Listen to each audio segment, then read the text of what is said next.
Yang kedua, kita harus tentukan dulu pembahasan apa yang bakal kita dialogkan. Jangan terlupa akhirnya campur aduk dengan yang lain masalah. Yang ketiga, harus sepakat dulu bahwa kita ini akan mengambil dalil dari Al-Quran dan juga hadis Rasulullah. Biar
هذه ليست مناظرة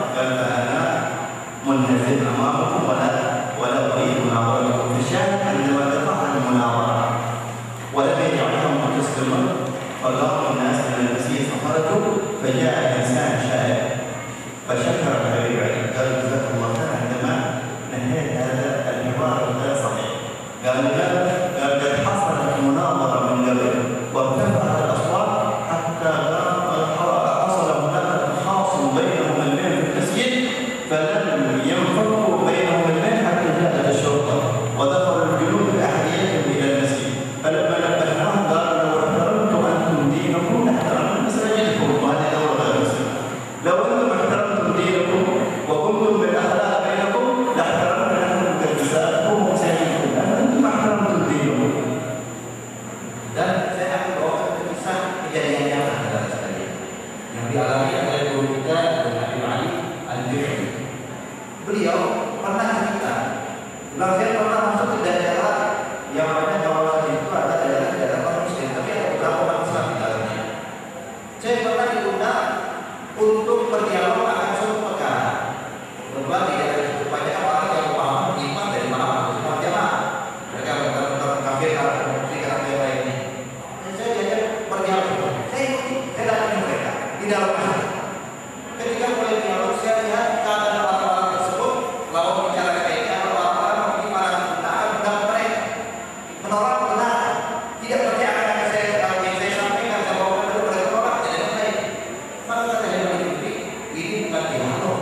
Ini ibaratnya bagaikan kayak kami yang sedang beradu untuk mereka yang baik. Aku tidak ada etika di dalam. Kan saya jadi kalau begitu saya mohon maaf ya kalau terus dialog. Sebab cuma yang terjadi bakal ada begitu dan akan besar. Tapi saya mundur, saya tidak akan berlanjutkan dialog. Maka mau saya mengikuti dan orang itu bubar dari masjid. Begitu orang bubar dari masjid karena dialog tidak diteruskan saudara sekalian. Subhanallah, datang satu orang tua menemui Ehan itu dan mengatakan terima kasih banyak anak muda. Terus terang katanya, beberapa hari yang lalu terjadi dialog kayak begini di masjid yang sama. Orang-orang itu mereka yang tahu bicara, mereka berbeda pendapat dengan satu orang, tapi orang ini satu dengan yang lainnya melanjutkan dialog sampai terjadi kerusuhan.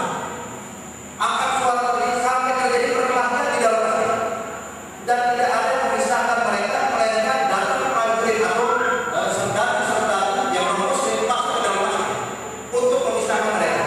Nah ini serdadu yang mengenal masjid yang baik, di mereka datang ke dalam masjid masuk pakai sepatu mereka. Sampai akhirnya aku tegur di serdadu, hormati dong masjid ini kan tempat ibadah umat Islam, kok masuk pakai sepatu?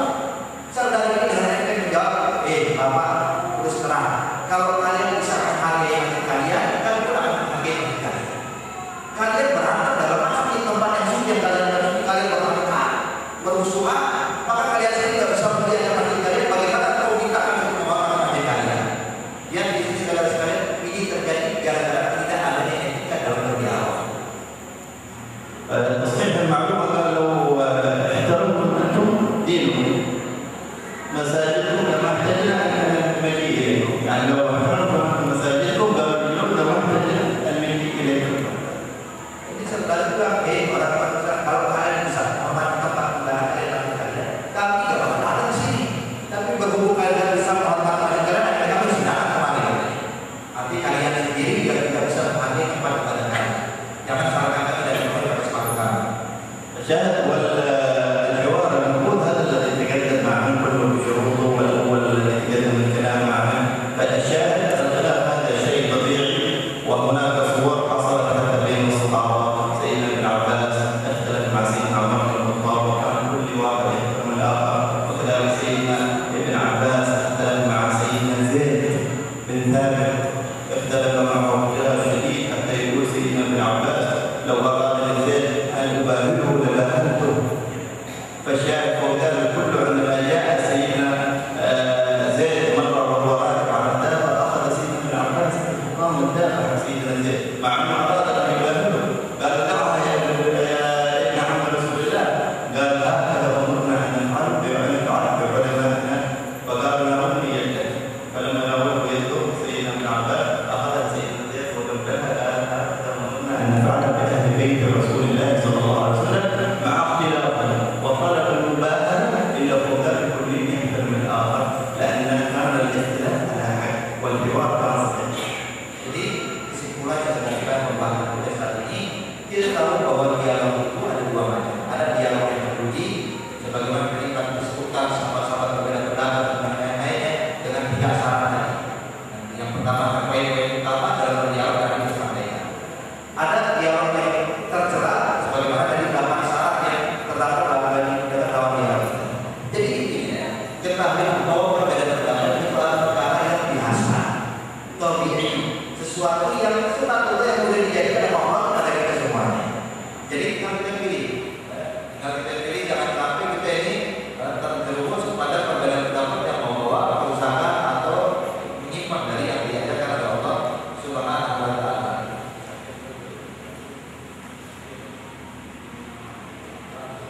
Bagaimana kisah perbedaan pendapat